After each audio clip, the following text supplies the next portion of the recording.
What's up, everyone? Welcome back to another video. As always, my name is Orlando Martel and this is Martel Dynamics. Today we're going to talk about chapter 8 of Rickson Gracie's book, Breathe. This book has been amazing till now. A lot of history, a lot of facts that we didn't know, at least I didn't know. And this chapter specifically is all over the place. I mean, we talk about the UFC again, we talk about Japan Open 2, we talk about his family, we talk about other UFC fighters, we talk about fighting philosophy. It's a huge chapter. That's why I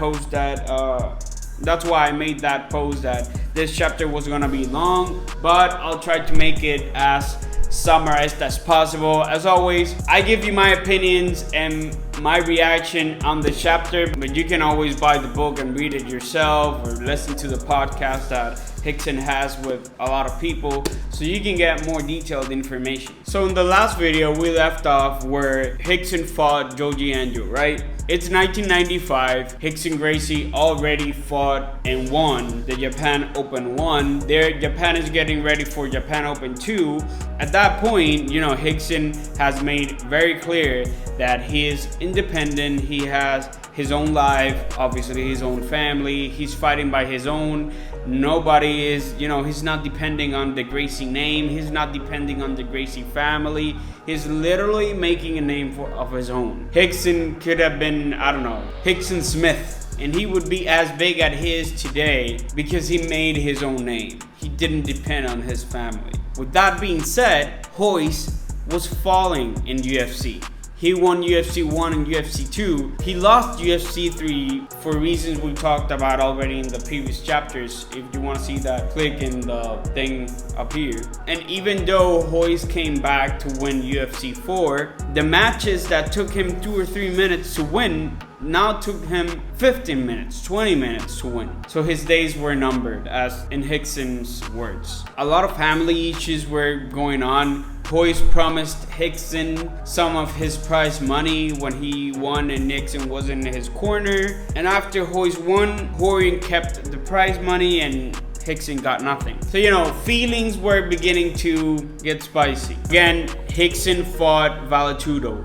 Rickson didn't like rules that limited him. Rickson didn't like timed events that limited him. Rickson didn't like weight divisions, so it makes the fight quote unquote more fair, because a fight is fight in the street. Nobody's gonna tell you, hey, you weigh 20 pounds more than me. That's not fight. No, in the streets, if you have a confrontation, you fight. If you gotta have a confrontation in the streets because somebody, did something to your family or something in your face, there are no weight divisions. There are no time limits. And again, Valetudo and fighting in general, the term MMA today, as I have learned from Rickson, has been damaged, its definition has changed, because people think about MMA today and they think about a whole set of rules, specifically the UFC. The fights that Rickson liked to fight were as close as real fights as it could get. I mean, we're gonna see in this chapter with that one guy in the Japan Open 2 got permanently blinded in one eye because someone gouged him so hard that it damaged his eye permanently. That's as real as it gets to a real fight. Rickson says in the beginning the UFC was promoting real Valetudo fights. Once American politicians began to criticize it, the UFC modified their rules to shorten the rounds and create weight divisions, turning a martial arts contest into a sport. And that's one of Rickson's criticisms, because a sport is interesting and everything, but it's not a real fight.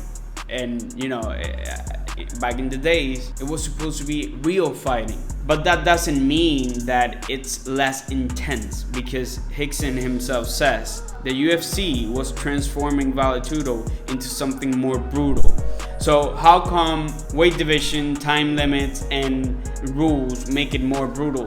Well, we talked about it again in previous videos. But if you have, let's say, a 5-minute round, you are going full blast on that 5 minutes, because you can create a whole strategy on, okay, we have, 1.5 minutes to rest, and we do this and we do that. You have gloves, so you can punch and punch and punch without cutting the other, making CTE and brain damage more and more probable. If you didn't have gloves, at the first punch you throw, if you connect hard enough, you can break your hand. So you ain't gonna punch anymore. That's real fighting. That's real street fights. That's real life. These time events, these weight divisions, we're creating real fights into something more brutal because more damage, ironically. These time events were just, in Rickson's words, more brutal. It makes sense, but at the same time, when you see the repercussions, it does not. It's a lot of those political things that when you, in my opinion, when you look at them, you see that makes sense. But before you actually move your heart and your mind to support it, you think about what would be the repercussions of that politics or that idea or whatever, and then you say again, nah, I don't want that, and then you change your mind again. So that's what Rickson thinks about the UFC. They make fights more brutal. The UFC people and Helio Gracie wanted Rickson to fight in UFC, maybe in UFC 5, because they knew that Royce's days were numbered. And Rickson already had a family, already had a career, and he basically told them that he would be happy to fight for $1 million.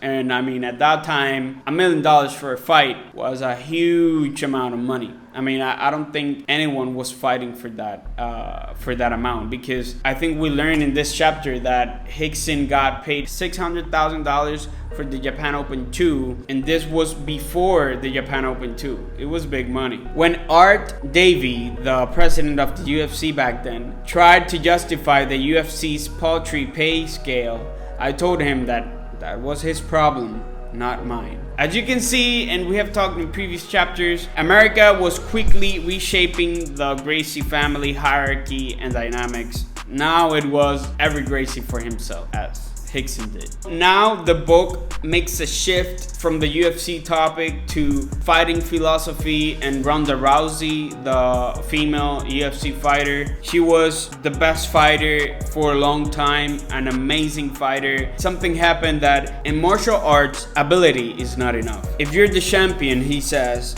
and you rely only on your ability, you won't be champion for long. When a champ has only physical ability, he is incomplete. That's the difference between a champion who's stagnating and the one who's dynamic. He's basically saying, you always have to learn. You always have to be the student. It's like, I was listening to Joe Rogan's podcast with Dustin Poirier, and he was saying, always be the student. The day you feel like you know everything and no one can beat you, that's when you actually get beat. Because you always have to be the student. The W's, the wins are great. When you get a loss, when you get that L, you have to study it. What could I have done better? What could I have done differently?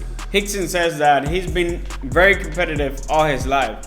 When he was 14 years old, he got beat so bad in a jiu-jitsu tournament, he tapped out and he was mad with himself because when you have all these wins in your back and suddenly you lose, it's like boom, a reality check. It's like, what the fuck happened? Rickson took that loss at 14 years old, which by the way is his last one. He never lost after that one, but he was so mad with that loss that he began to train harder than ever before.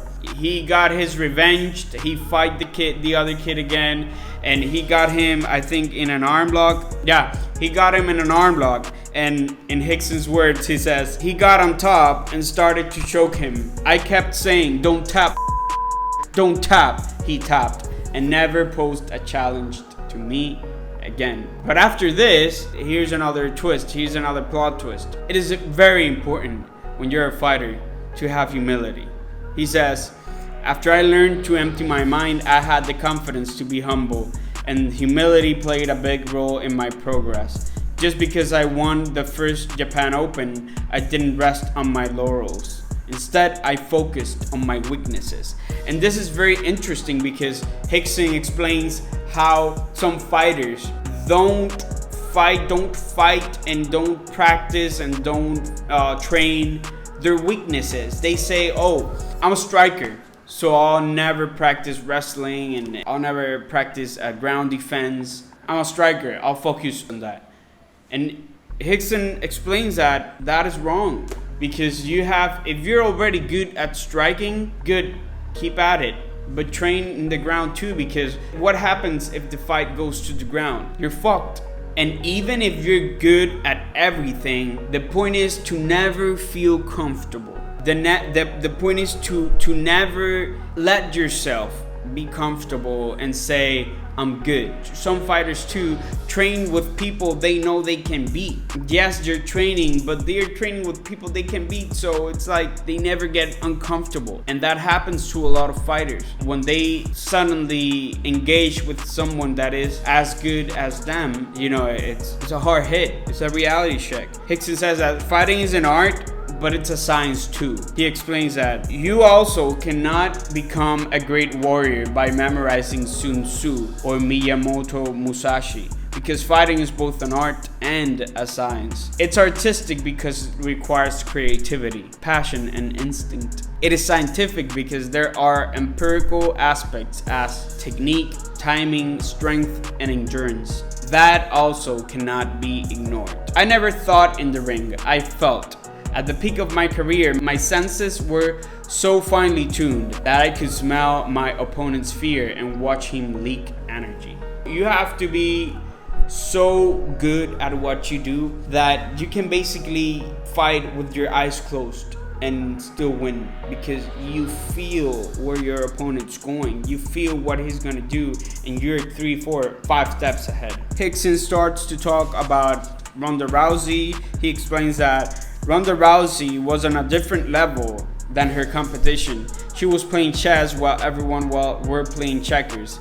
Then she got distracted by show business, drifted away from grappling, trained however she felt like training, and lost her way. The life of an elite athlete and the life of a celebrity are very different. My only advice to her was to focus on fighting and have someone insulate and protect her from the media circus. If you pay too much attention to the media and the things other people expect from you, not only will you lose focus, but you will also lose the sensitivity you need in the cage. In the end, she got so lost and so far off track that she tried to stand toe-to-toe with a world champion boxer. And after Holly Holm knocked her out, she needed a sensible, honest explanation on why she lost so badly. If I understood correctly, after this happened to Ronda Rousey, Rickson talked with her, I think, because I don't know if Rickson talked with her, but the point is that he is explaining her situation and that she got distracted by all the media and maybe the money. I mean, he doesn't say the money, but he says show business. I'm not sure if I'm correct on the details, but I think that's what happens to a lot of fighters. They get a lot of money for fights. They get distracted with, all the goods and all the publicity and the fame and everything, and they forget their why. Why am I doing this? I don't have a lot to say about this. Rickson then explains that this same thing happened to his brother Royce Gracie when he fought a jiu-jitsu match in Brazil with Walid Ismail. But Rickson explains that even though Royce was the UFC champ, he had been away from competition in jiu-jitsu for years, and he was just, so overconfident that he was gonna win that he even thought it was not gonna be a fight. He always thought that was gonna be just a demonstration of Gracie Jiu Jitsu. And long story short, what happened is that Walid Ismail choked the life out of Royce and left him unconscious on the floor. That was humiliating, horrible for Royce, because Rickson's point in all these pages about confidence and fighters is that a lot of fighters get overconfident, and when they lose, they get destroyed. They get destroyed emotionally, even spiritually, because some fighters never become who they were.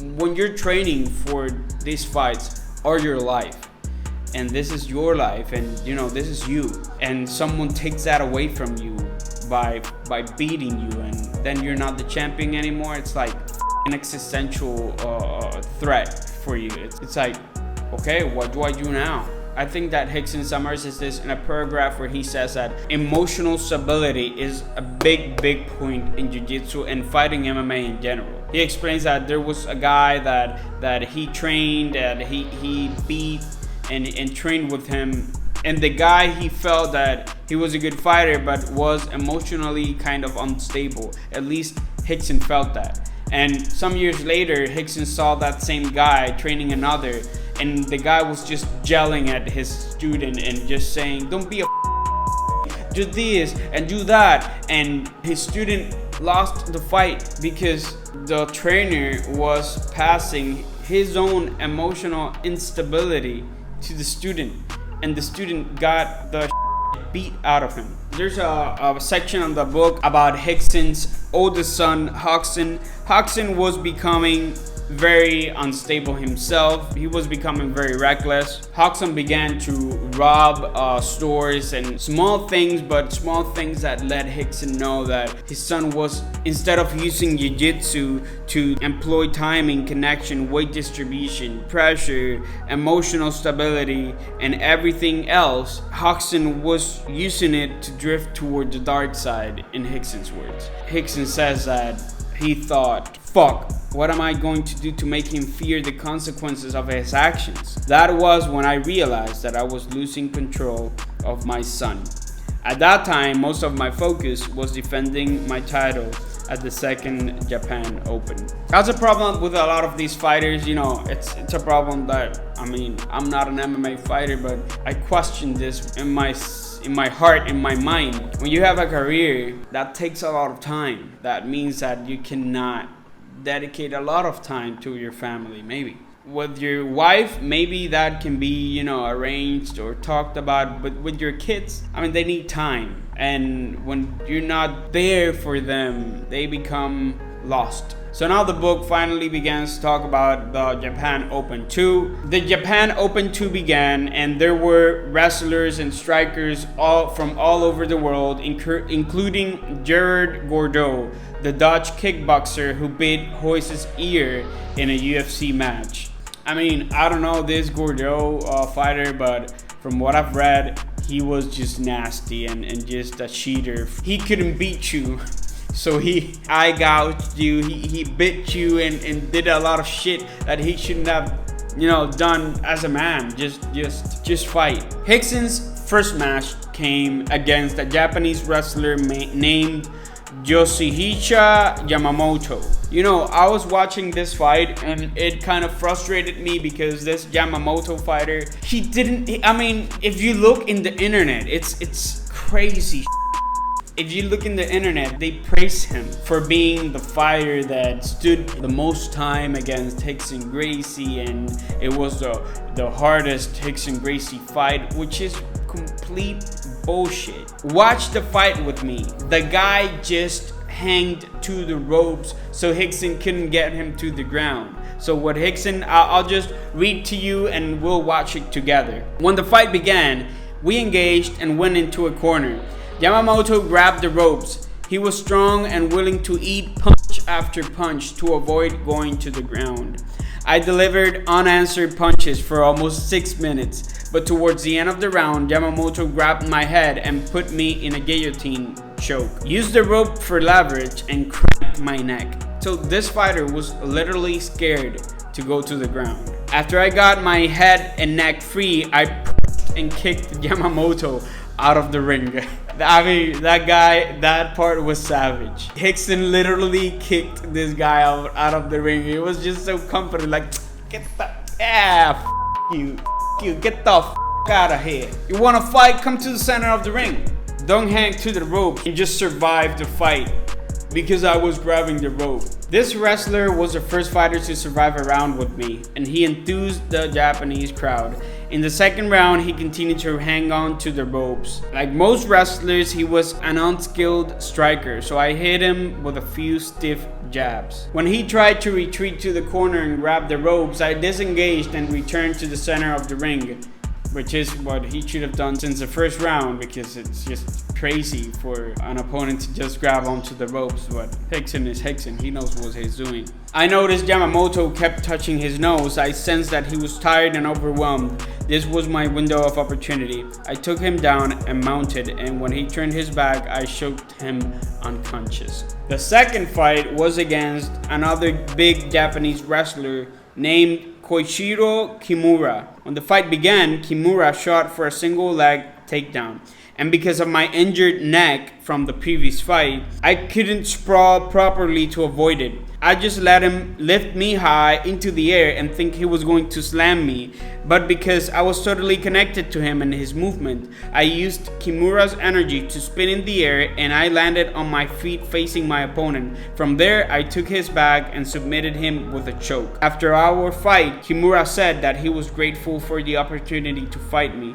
and that he was impressed with my depth of Gracie Jiu Jitsu and planned to study it. Now we get to the third and final fight. The fight was against Yuki Nakai. Yuki Nakai was, in Rickson's words, a warrior. Yuki Nakai was the guy that got permanently blinded in an eye because Gerard Gordeau, I think was the name of the Dutch kickboxer, outgouged him so bad that damaged his eye permanently. And still, Yuki Nakai choked, or I think it was an arm lock. Yuki Nakai caught him in an ankle lock and won. With a f***ed up eye, Yuki Nakai fought a giant American wrestler who outweighed him by 100 pounds. 100 pounds. Do you know how much that is? That's different weight classes in today's MMA. Again, caught him in an arm lock, the guy tapped out. This Yuki fighter was, pumped up. After he won the second fight, he screamed, "Rickson, I'm coming for you." Rickson was so powerful that he was just in his locker room telling Royler, "I'm not gonna punch him. The guy's fucked up. Look at his eye. That's horrible." So because Rickson had compassion with him, Rickson just beat him in a 5-minute wrestling match and just submitted him. True strength, like Yuki's, is not always demonstrated through victory. After winning the Japan Open 2, Rickson doubled his prize for every fight. For every win, he doubled his prize. He says that after I won in 1995, the Japanese told me that they could not meet my demand of $400,000 to show and $400,000 to win. I refused to fight for less money and suggested that my brother Royler do so instead. This would give the Japanese time to come up with the money they needed for me to fight. I mean, this was good for Rickson. Standing up for himself, standing up for his prize. He was worth that amount of money. I mean, he was worth more than that. He was the best. He was the best of the best. Royler went to fight some of the Japanese instead, won all of the fights while Rickson coached him, and that gave Rickson even more fame, not just as a fighter, but as a coach. Some criticized me for fighting weak opponents and not taking on the top American fighters of that time. But if anyone wanted to fight me badly enough, all he had to do was show up at my academy. Just ask Joji and Joe.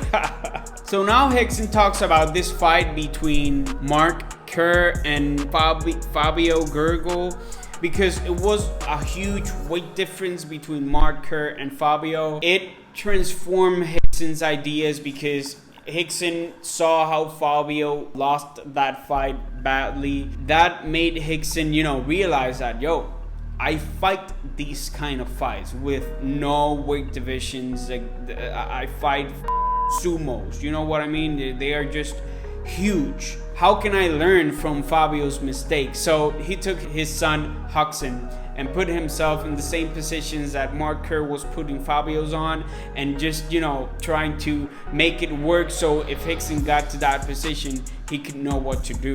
They got a new event for Rickson to play. They got the money, so it was going to be possible. My next bout would not be against Kerr. The Japanese promoters wanted me to take on one of their most popular pro wrestlers, Nobuhiko Takada. Our bout would be the main event in the first Pride Fighting Championship. This new promotion was the best MMA league in the world until the UFC bought it. I worked with the Pride officials on the rules so that, unlike the UFC rules, They were built around the fighters instead of the fans. I'm no UFC expert, but that's a hard hit on the UFC. You know what I mean? This is no Joker saying this thing. This is Rickson Gracie. Basically, he's not talking, but he's, pounding on the UFC like, yo, we have stupid rules. There came a time where he explains, not that he became spiritual, he was already spiritual in a way, but it's the first time he explains it in detail in the book. He says that he was training, someday he was running, I think, in the beach, and he found something sticking in the sand, and when he got it out, it was a figure of an elephant with a human body, and he felt something from this figurine, and he felt drawn to it, and he felt compelled to build a house for that figurine. I don't believe in luck or coincidence. To me, everything is a sign and is either positive or negative. I accept the fact that forces larger than me are in charge, and I look for spiritual clues in life. I'm gonna give you my personal opinion on this. I am an engineer, I am a scientist, I'm in college doing a double degree in electrical engineering and pure chemistry. Not that I want to make myself big and that I'm the smartest guy in the world. No, I'm actually not that smart. I acknowledge that there are a lot of people way smarter than me, but I am very scientifically minded in the sense that I am religious, I am spiritual, but I've gotta have evidence. And I know there are some schools of thought that think that there is no evidence whatsoever to believe in any type of spirituality. I think that I am open-minded and I consider everything and I read about everything. But there's a paragraph where Rickson talks about spirituality that I find very ignorant. My spirituality is based on things that I cannot explain, but nonetheless believe. Americans tend to be hyper-rational. Everything must fit into the right box, and all of the dots must connect.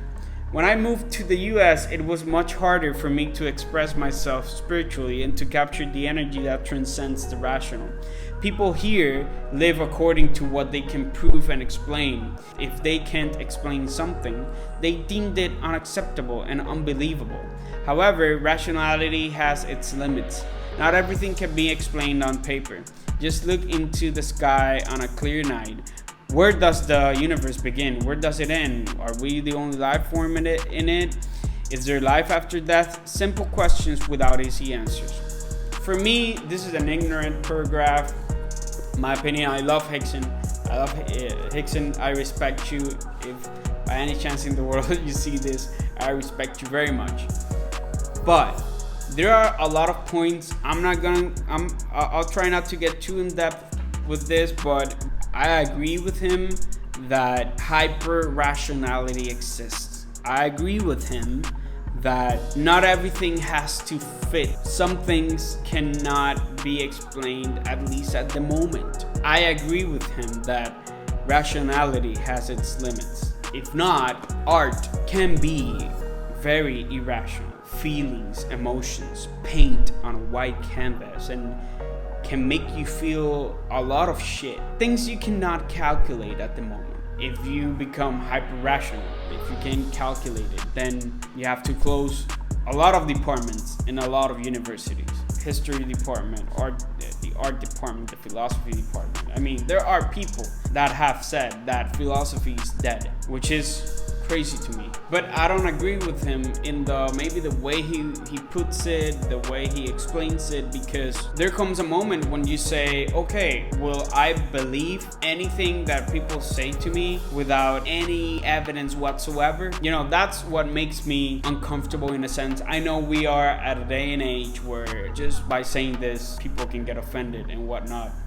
I'm saying this as respectful as I can. I just don't agree with it, because when you stretch this to that extent, then the question becomes, are there things that are unquestionable? I mean, where is the line when you say, I don't need any more evidence, and where's the line where I say, this is enough evidence? You know what I mean? I'll leave it at there. It's just something to think about. I think everyone questions these things. So it's just, at the very least, it's very curious. Above all, I believe in energy. When I learned that the statuette that I have found was of Ganesh, Hindu elephant god of good fortune, the remover of obstacles, I added an altar to his house.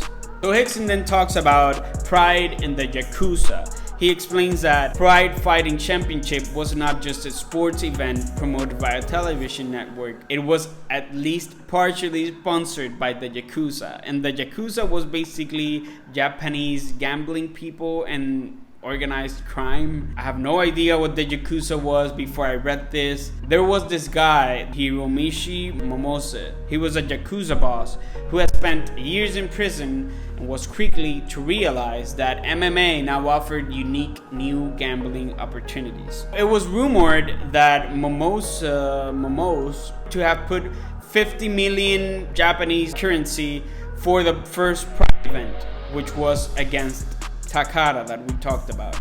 The Takada fight, let's talk about it. It began. I stepped into the ring with Takada and did not sense aggression when our fight began. He seemed reluctant to engage. I chased him around the ring for over a minute and then decided to go to the center and make him come to me. We traded some kicks, clinched, and just as I was taking him down, Takada grabbed the rope so the referee would separate and restart us. This irritated me, but I didn't want to get sidetracked by anger because I saw that Takada was just trying to survive. He was out of his depth and it was only a matter of time before he made a fatal error. I turned up the heat, secured a double leg takedown, and slammed Takada on his back. I mounted him and began to punch him in the body and the head. When he tried to grab me with his arm, I arm barred him. The fight was over in less than 5 minutes, but was a great success. In addition to the more than 47,000 fans who packed the Tokyo Dome, many more watched it on pay-per-view television. This was a very big win for Rickson. I mean, it was a lot of money. His fame was becoming bigger. After this, a Yakuza boss invited Rickson and his family to eat with him. He wanted to know Rickson, this fighter that was just beating everyone up in Japan and had more of this samurai spirit than any Japanese. I think that they even considered that samurai spirit old and outdated things. I know nothing about the Japanese, by the way, so I don't want to say anything that's not right, but sometimes you think about samurai and Japanese and you think that they, maintain that mentality and everything, and apparently in Rickson's experience that was not it.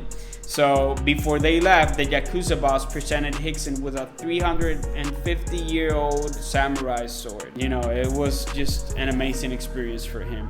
Rickson connects a lot of points here. Rickson says that the Japanese food was amazing. The Japanese term washoku, which means Japanese harmony of food, is based around Japan's 4 seasons and their harvest. The Japanese food he ate while he was there was one of the most amazing foods that he has ever eaten.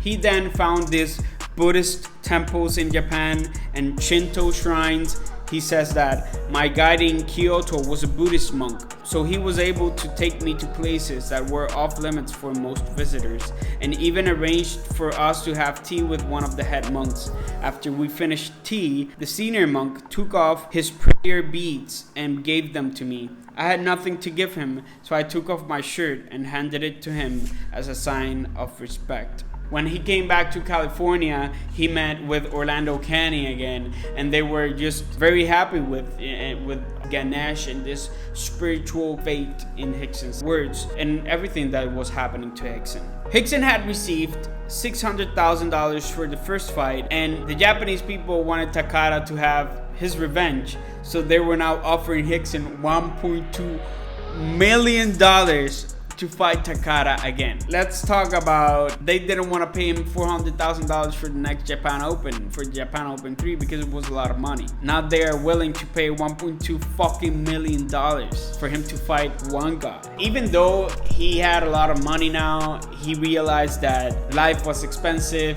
Life in America is expensive. You need to pay tickets and you need to pay insurance and for your house and for your cars, and you need to pay taxes. It was, according to Rickson, very different from Brazil.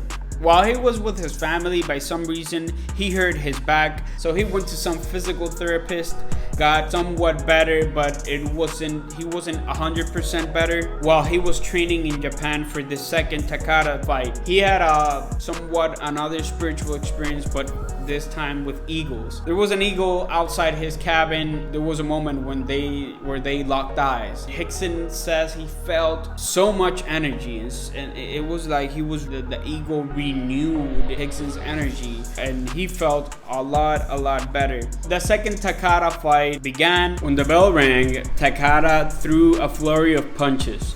None of them landed squarely, but he did manage to fend off my opening attack. It was now clear to me that Takada would not make the same mistakes he had made in the first fight. We grappled on our feet for much of the fight, and with his background as a wrestler, Takada did this very well. But I knew he was using a great deal of energy. After about 6 minutes, I noticed that his chest was heaving and he was breathing hard. When he tried to rest, I picked up the pace. Takada was much better prepared and had a better game plan. I was able to drag Takada down to the mat and into my guard. Again, he tried to rest, but I did not let him. Up to this point, Takada had fought a smart match, but he made a fatal error when he grabbed my ankle and attempted a basic ankle lock. I escaped, then reversed the position and was now on top. Once I started going from the mount to side control and back to mount, I sensed that Takada was drowning. I turned up the heat even more, and after a few more punches, he left his arm exposed. I caught him in an arm lock and he tapped out. So after that fight, 2 defeats, Takada was very respectful to Rickson. Rickson was now this legendary figure in all MMA at that point, specifically in Japan. They had thrown everything they had. Every Japanese pro wrestler opponent they had, and he beat them all. Jiu-Jitsu was, even at this point, at its highest level, and Rickson himself, even though he was still fighting, he hadn't retired. He was, at this point, the most legendary jiu-jitsu practitioner alive. Nevertheless, all these fights were taking a toll on his body. He says that by 1999, my back, my hip, and other parts of my body were starting to wear out after 4 decades of fighting, and I had to preserve what I had left because I knew that my next fight would be a big one. The last 3 paragraphs of the book before finishing the chapter, he talks about today's MMA and some critiques of it. I'll just read to you some extracts that I underlined. Just in 5 years, Vale Tudo had morphed into MMA. Even though Gracie Jiu Jitsu had forced a paradigm shift in martial arts, now everyone was studying Jiu Jitsu. Many MMA fighters were studying Jiu Jitsu just to learn how to fight against it. To me, Vale Tudo is different from MMA because there are many more possibilities for good and bad. Until an opportunity presents itself, one has to fight defensively, as Royce did against Dan Severn in UFC 4. Severn weighed 260 pounds and was on top of my brother for 16 minutes before Royce caught him in a triangle choke from his back. According to today's rules, Royce could never have won that fight. The ref would have stood them up again after 5 minutes on the ground. MMA is a game. Vale Tudo is a war. If the rounds are 5 minutes, you can go 100% because you know that in 5 minutes you're going to get a few minutes to recover. You build an entire strategy around that break.